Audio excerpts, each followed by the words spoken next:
მხარდამჭერებითად ახალგაზრდული ორგანიზაციის წარმომადგენლებით დარბაზიდან ტაშით გააცილეს.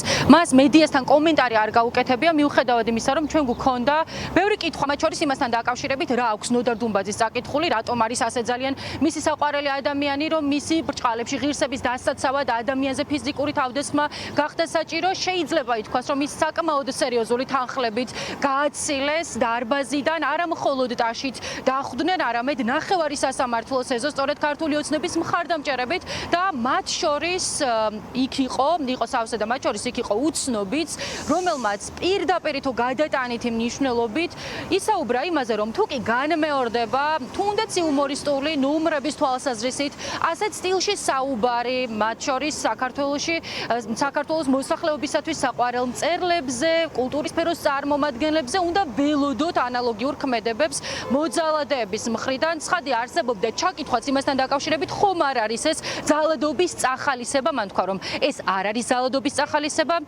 ეს არის პროპორციული რეაქცია, რადგან ქართულ ხალხს აქვს ღირსება, მისი ციტირება რომ მოვახდინოთ, მოკლედ მთელი ეს პერიოდი, მთელი ეს პროცესი სავსე იყო სიძულვილეს ენის ტირაჟირებით მაყურებელს წინასწარ ვაფრთხილებთ, მათ შორის ქართული ოცნების წარმომადგენლები, ახალგაზრდული ორგანიზაციის, აქ მოვიდნენ კრიტიკულ მედიაზე თავდასხმისათვის და მთელი საუბრის მანძილზე იმეორებდნენ იმას, რომ მოძალადისთვის იმდენად საყვარელია ნოდარ დუმბაძე, რომ ვერ გაუძლო ონისე ოქრიაშვილის ამ იუმორისტულ ნომერს და მისი გულის ტკივილი ასე გამოხატა. ძალადობა არ არის ეს რა, ეს არის ღირსების დაცვა რა. როგორც ცემა ძალადობა არის, მაგრამ კონკრეტულ შემთხვევაში არის. თუ იმას აქვს უფლება, რომ ნოდარ დუმბაძეს შეაგინოს, მეც მაქვს უფლება, რომ იმ გაიდინგოს. და ცროკით გინდა ცროკველად რა. ნომერი იყო ეს თავად. არა იყო, არის იუმორისტული ნომერი. ნოდარ დუმბაძის გულს შეაგინა. არ იყო ეს იუმორისტული ნომერი. შეიძლება აკრიტიკო, ყველანაირად ილაპარაკო, თუ კრიტიკა გინდა კონკრეტული ადამიანის, მაგრამ წმინდას, რაც შეეხება საქართველოს საუნჯეს, ვერავინ ვერ შეეხება და ეს კარგად გაითვალისწინოს ყველამ რა. ეს აღარ მოხდება, რომ ვინმეს რამეს გაუტარდება რა. ეს იქნება ციხეში წასვლით თუ არა ციხეში წასვლით, მაინც არავის არაფერი არ გაუტარდება რა. აი ეგ არის, არ უნდა თქვა ისეთი რაღაც, რაც ძალადობას გამოიწვევს. გესმით? ეგ არის ახალისებს ძალადობის მომავალში მაგალითად. არა, თუ განმეორდება, იგივე, განმეორდება ესეც. ამას ვიძახე, თუ არ განმეორდება, არაფერი არ განმეორდება რა. ნიკოც მე ესე ვიტყვი, რომ პროვოკაციის მსხვერპლი იყო იქიდან გამომდინარე, რომ როდესაც შეურაცხყოფას აყენებენ მის საყვარელ ადამიანებს, არ შეიძლება, რომ ეს პროვოკაციაში არ ჩაითვალოს. რა თქმა უნდა, ძალადობას ვემიჯნებით.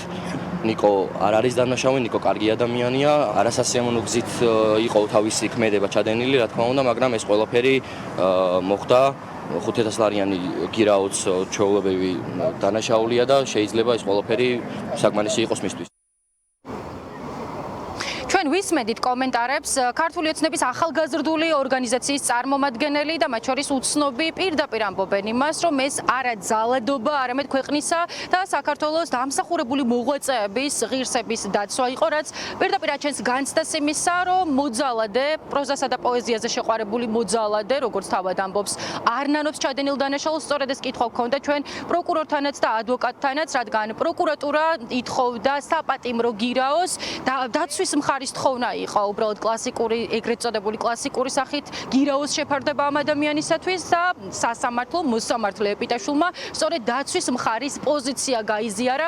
პროკურატურა ამბობს, რომ შესაძლებელია შემდგომი რეაგირებაც ჰქონდეთ ამაზე გარკვეული პერიოდის შემდეგ, თუმცა ცალსახა კომენტარი იმასთან დაკავშირებით. ხედავენ თუ არა ამ ძალადობრივი ფაქტების განმეორების ალბათობის რისკებს, ამასთან დაკავშირებით არ გვაქვს.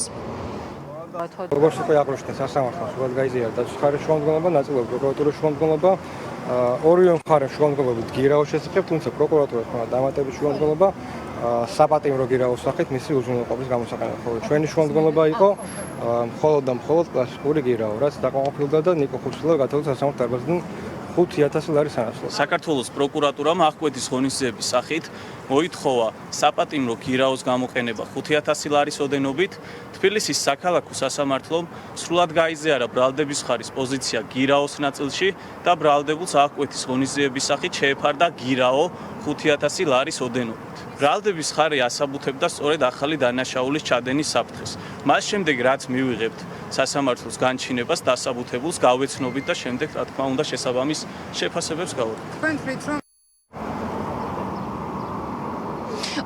ოცნების მხარდამჭერებით და ახალგაზრდული ორგანიზაციის წარმომადგენლებით სავსე სასამართლოს ეზო და ნახევარი შიდა პერიმეტრი ტაშით გაცილებული მოძალადე ასეთი რეალობა ონისე ოქრიაშვილზე თავდამსხმელის სასამართლო პროცესთან დაკავშირებით ეს ადამიანი კომენტარს მედიასთან არ აკეთებს ამაყად დატოვა სასამართლოს მიმდებარე ტერიტორია მისი მხარდამჭერები ამ ძალადობრივ ქმედებას ძალადობად არ მიიჩნევენ და აანონსებენ რომ თუ კი გაბედავს ვინმე თუნდაც იუმორის დონეზე და შეეხება მათთვის ბრჭყალებში საყვარელ ადამიანს შესაძლებელია მსგავსი ფაქტები განმეორდეს.